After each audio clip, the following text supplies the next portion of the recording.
نفسها در سینه حبس شده.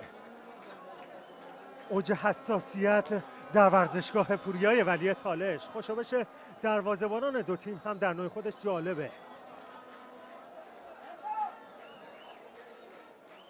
بازیکنان آبی پوش داماش گیلان متحد حضور دارن و در سوی دیگر هم بازیکنان تیم چوکای تالش و جو فوق‌العاده‌ای که در ورزشگاه پوریای ولی تالش شاهد اون هستیم.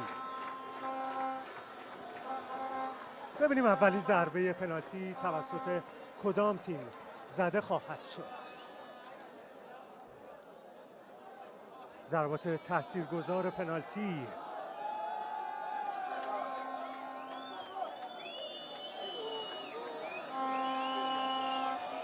جدا از صعود هر کدوم از این تیم‌ها به جمع 16 تیم نهایی رقابت‌های جام حذفی برای هر دو نماینده استانمون در رقابت‌های آتی آرزوی موفقیت داریم. اولین ضربه پنالتی برای تیم داماش. میلاد پورصفشکن رفته توپ رو برداشته و میخواد آماده بشه تا اولین شلیک رو به سمت دروازه چوکای تالش داشته باشه. باید ببینیم مسافش با مصطفی زینعلی که انصافاً تو بازی‌های گذشته نشون داده پنالتی گیر خوبیه به کجا میرسه.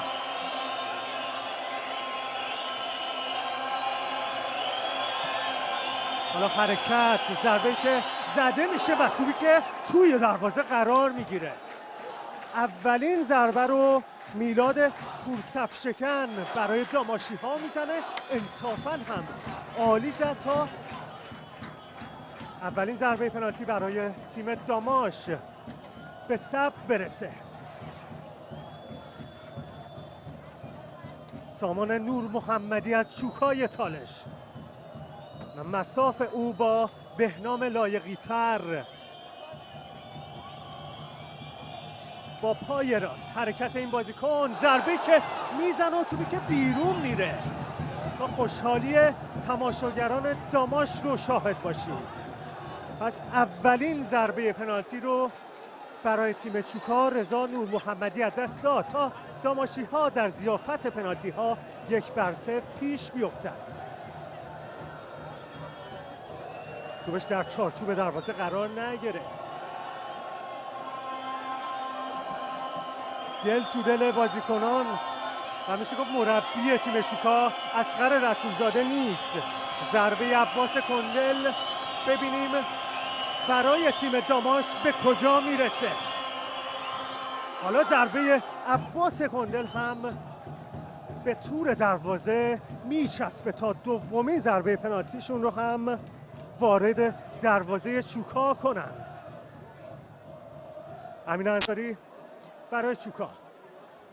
شما صحنه رو نگاه میکنید. در خلاف حرکت مصطفی زینعلی، عباس کندل دومین ضربه پنالتی رو برای داماش به ثمر رسوند.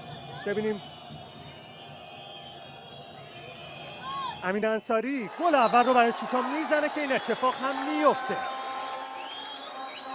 گل اول برای چوکا. در ضیافت پنالتی ها هستیم. داماشی ها 2-1 پیش هستند.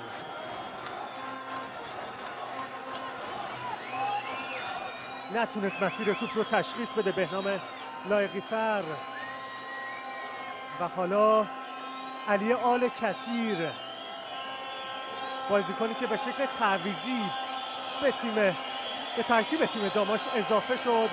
مصطفی زینعلی هست و او ضربه که میزنه و توپی که درون دروازه قرار میگیره. سومین توپ هم برای داماشی ها مثمر ثمر هست. تا اینجای کار 3-1 جلو بیفتن. مصطفی زینعلی حرکت کرد اما توپ از زیر دست این دروازه‌بان به چارچوب دروازه نشست. حالا هادی سهرابی هست در مقابل تیم سابق خودش. ضربه هادی سهرابی با دقت و با ظرافت به توپ ضربه شد. در ضربات پنالتی ها داماش 3، چوکای تالش 2. چهارمین ضربه پنالتی و حسن نیازی میره توپ رو برداره و بره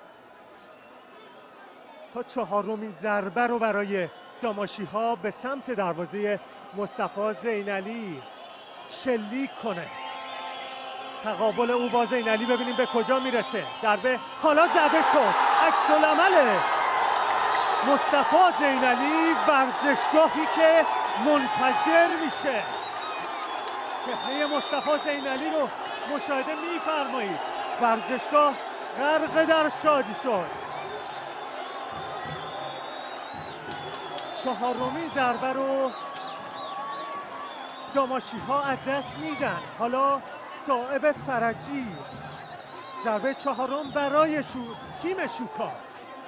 اگه این توپ به دروازه بهنام لایقی فر بنشینه دوباره همه چی برابر خواهد شد. ضربه صائب فرجی و حالا همه چی مساوی میشه. برابر 3 در ضربه چهارم. ضربه پنجم و سرنوشت ساز.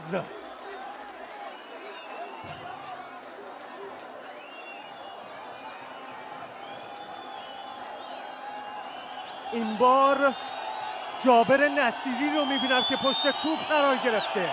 مصطفی زینالی موفق خواهد بود یا نصیری؟ عالی زد ضربه‌شو جابر نصیری. چقدر فشار داره حالا این ضربه، چقدر فشار بر روی دوش نیما دلاوری خواهد بود.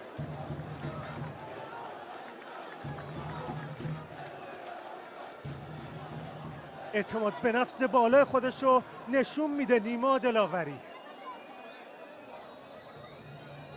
اگه این توپ تبدیل به گل بشه که همه چی مساوی میشه. اگه گل نشه این داماشیان که این نبرد حساس رو به سود خودشون به پایان بردن.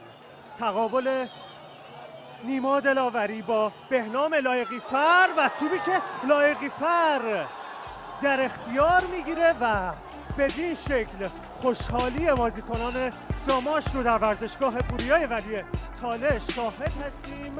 انصافا بازی زیبا و جذابی بود که تقدیم حضورتون شد. امیدوارم مورد توجه و رضایت شما علاقه‌مندان به ورزش هم قرار گرفته باشه. تلاش همکاران پرتلاشمون که انصافا صحنه‌های زیبایی رو هم به معرض نمایش گذاشتن و این هم عکس‌العمل زیبای بهنام لایقی فر و پیروزی تیم داماش گیلان در بازی میشه گفت دراماتیک و خوشحالی هواداران تیم داماش در ورزشگاه پوریای ولی تالش. بسیار سپاسگزارم که با ما همراه بودید.